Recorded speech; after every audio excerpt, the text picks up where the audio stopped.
They say, I'll be down to get you with a taxi, honey. Hello, this is George Burns. I'm with my friend Jerry Titus. Gary Titus. But he told me to say Gary Titus. I thought it was Jerry Titus. I'm with my friend Gary Titus. Gee, thanks, Mr. Burns. Folks, I had lunch with a true legend the other day, and we talked show business history. And who would know more about show business history than George Burns? He started his career in vaudeville, where he had a constantly changing name and act until he teamed with Gracie Allen and got his first big break in 1923. He was given a chance to do a short feature film with Gracie that would make the two $1,800. So Gracie came on the set, and she looked under ashtrays and back of pillows. I said, what are you looking for? She says, the audience. I says, you see the camera there with the little lens sticking out? I says, you look into that camera, and that's where the audience is. I says, Gracie, if we can talk for 9 minutes, we can make $1,800. Can you talk for 9 minutes? She's asked me how my brother is. I said, how's your brother? And she talked and talked and talked. Finally, at the end of 9 minutes, I looked at the clock. I never let her finish the joke. I says, our 9 minutes are up, and I looked in the camera, and I says, ladies and gentlemen, we just made $1,800. Say goodnight, Gracie. She said, good night. Burns and Allen did a number of shorts together, and then it was on to radio. Well, Gracie, have you got another relative we can talk about tonight?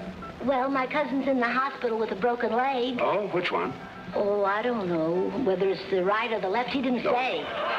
George and Gracie remained on the radio from 1932 until 1950, when they started the Burns and Allen TV show for CBS.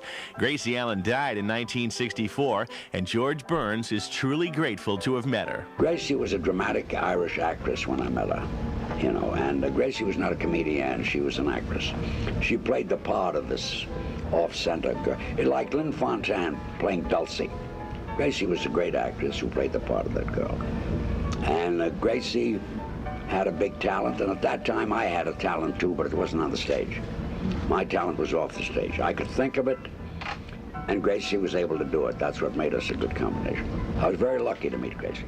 Gracie made it all possible. George went on to do a series of nightclub and theater dates through the 60s, and then went on to conquer the concert and movie field. He won an Oscar for The Sunshine Boys, got rave reviews for Going in Style, and yes, folks, he's played God 3 times to date, starting with Oh God, which also starred John Denver. What made Oh God one a good movie was John Denver.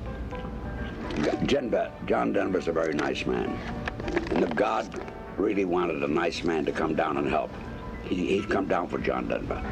I don't think God would come down for Milton Berle.